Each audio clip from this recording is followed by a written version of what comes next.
I've spent stupid money on gear from every big gaming brand, so I'm ranking all of them by value. And value means what you actually get for what you pay. Because half these companies are charging you for the logo. And it gets weird because the brand everyone hates lands above the brand everyone worships. One company got caught doing AI marketing, and there's an S tier nobody's gonna predict. Starting with the most hated logo in gaming. So we're gonna start with Razer, and look, hating on the big guys is easy, everyone does it. And Razer gets it the most. Overpriced, RGB toys, bloatware. But to be honest, from everything I've tested through them, and I've been through everything from the Viper V2 to the Viper V4 Pro, they're still really good. Yeah, it's expensive, but it's reliable, and they actually bring new stuff. They dropped SnapTap first, and every keyboard brand had to copy it, and now they came with FrameSync on the Viper V4 Pro, which is also super nice. And on top of that, support, warranty, return policy, it's all there. Which of course sounds boring until your $180 mouse dies and someone actually answers the email. Now the downside, Synapse is still bloatware, that pisses me off, and yeah, they're pushing a browser version now, but it still misses the advanced settings, so it's annoying, but when you weigh it, there's way more good than bad. So Razer lands in A tier for me. Buy from them if you want like top tier mice, skip them if you only want the shape, because the shape you can get from any cheap Chinese brands. And that last part, having only the shape left, is exactly where the next brand is stuck. And now I'm gonna talk about Logitech, and this one hurts a bit, because Logitech used to be the standard. The GOAT and the super light shape is probably the most copied mouse shape in history. But that was years ago, and now on mice they move painfully slow. Same flagship shape every year with some tiny change on top, and they're late to everything. The haptic clicks on the Super Strike are the first new thing from them in years, and they feel nice, but in games they don't really do enough to actually matter. And a lot of people just set them to feel like a normal Super Light 2 anyway. And of course, on top of that, there's the marketing, which annoys me the most. Everything is pro-tested, pro-approved, as if being like a pro player automatically makes you like a peripheral expert. But to be fair, warranty and QC are still there, so buying from them is safe, and the G Pro Super Light 2 is genuinely fine at its price, because you get the same thing as the Super Strike without the fancy clicks. Just skip the keyboards and the headsets, because there you mostly paying for the logo. So for those reasons, Logitech lands in B tier, still safe, still the shape, but they're living off old glory at new prices. And if you think that's bad, wait until you see the next brand that fell off the map completely. And I'm talking about SteelSeries, because if you played 1.6 or early CSGO, you know what this brand was. I had the Sensei, the Rival, everyone had those Siberia headset, and QCK pads were on every desk at every LAN. But that era is long gone, and today they're getting passed by pretty much everyone on this list. Their so-called ultralight mice are heavier than half the budget market, the sensor tech is still behind, and the prices stayed premium like nothing happened. So the everyday answer is still the best, because they're still good and still cheap. And that's why SteelSeries lands in C tier, a former king living off a name from 15 years ago. Now there's one more brand from the same era, and this one I genuinely believe can come back.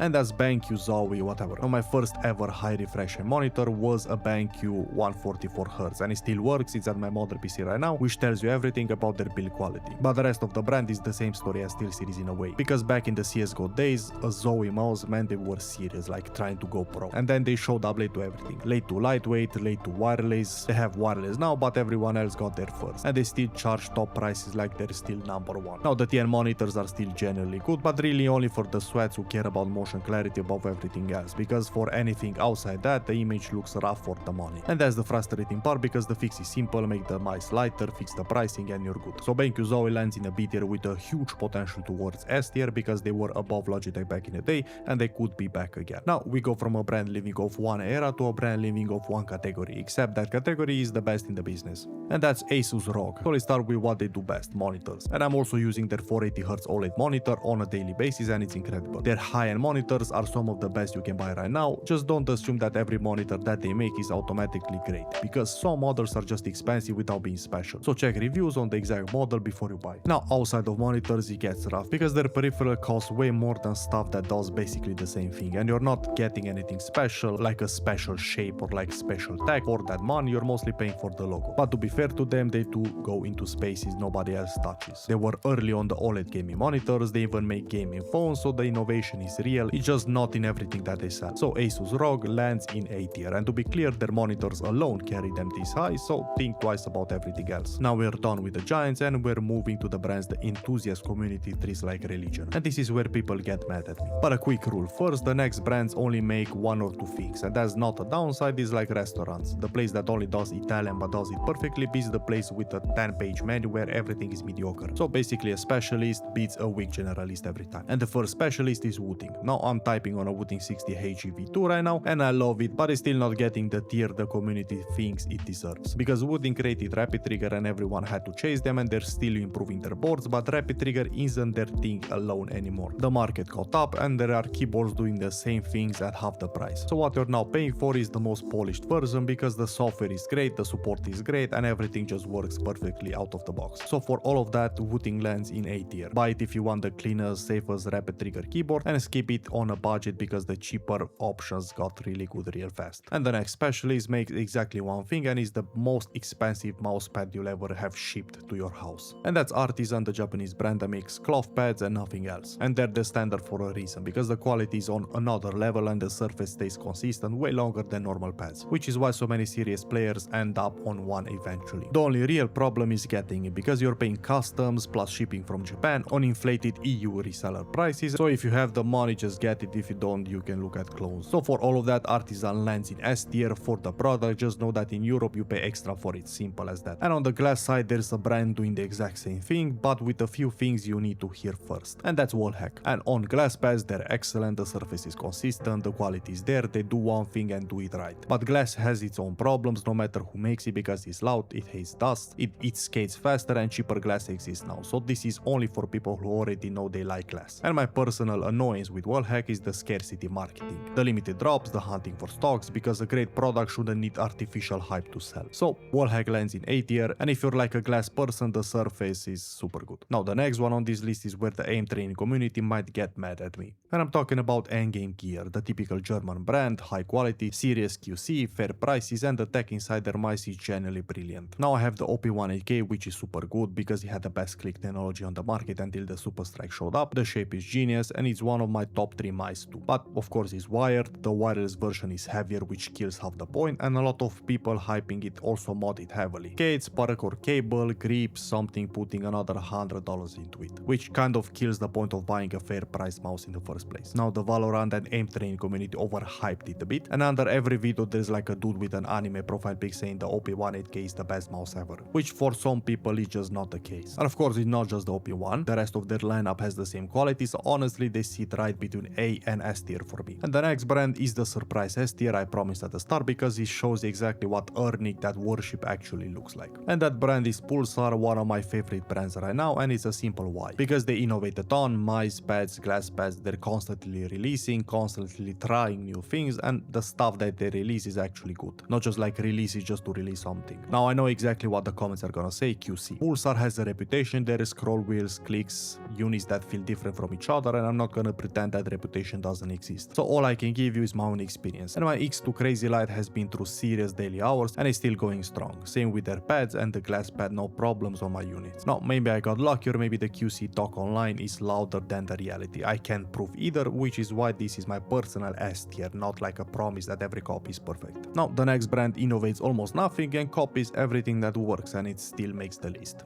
And that's ATK, the emerging Chinese brand, and what they do is simple. They take what's popular, make it affordable, and sometimes even lighter or better. Mice, keyboards, whatever you want. They also have this budget king mouse, the VXER1 Pro, which goes for like $30 to $50 depending on the region, and gets shockingly close to flagship performance. Support and returns are nowhere near Logitech or Razer levels, so some of that risk lands on you. So ATK lands in B tier because you're not buying innovation, you're buying proven stuff at half the price. Now comes a placement that's going to break some brains, because it's a brand most of you already wrote off. And that brand is Secretlab, and I'll be honest, I'm not even like a big gaming chair fan, I actually hate them, and this brand still almost made S tier. So for full disclosure, I had a personal one-on-one call with the founder, and if anything, that's a reason for me to be extra careful here, not a reason to bump them up. And it wasn't just like talk on a call, because the owners are actually active in development, feedback actually gets applied, and they even released a new chair made for the ergonomic crowd, because that's what people kept asking for, including myself. And that's the kind of listening you beg other brands for and you never get. And the product backs it up, because I'm using their Magnus XL Pro Desk daily, plus the desk mousepad with a grid, and it keeps your monitor, pad and mouse in the same exact spot every time. One of those things you don't know you need until you have it, especially if you're like a ranked sweat. So Secretlab lands in A tier. The chairs are expensive and firm, so they're not for everyone, but the stuff I actually use is excellent and the company generally listens. And the exact opposite of caring about the community is our last brand, the one with the AI look in marketing. And that brand is Finalmouse. mouse. And of course I have to give some credit to them because they forced the whole market to take ultralight mice seriously, a real innovation back then, and everyone followed. But nowadays their latest release sounded interesting right up until their marketing dropped, because the slides look like straight up AI generated, the numbers made no sense once the community checked them, and all of this comes at a mega premium price. Plus of course it's the same scarcity playbook every time, limited drops and early access keys locked behind buying their previous mice. Now good way of milking money, terrible way of building long-term loyalty. So Finalmouse lands in D tier because they used to push the market forward and now they just farm it. Now before the final board, 3 quick ones people always ask about.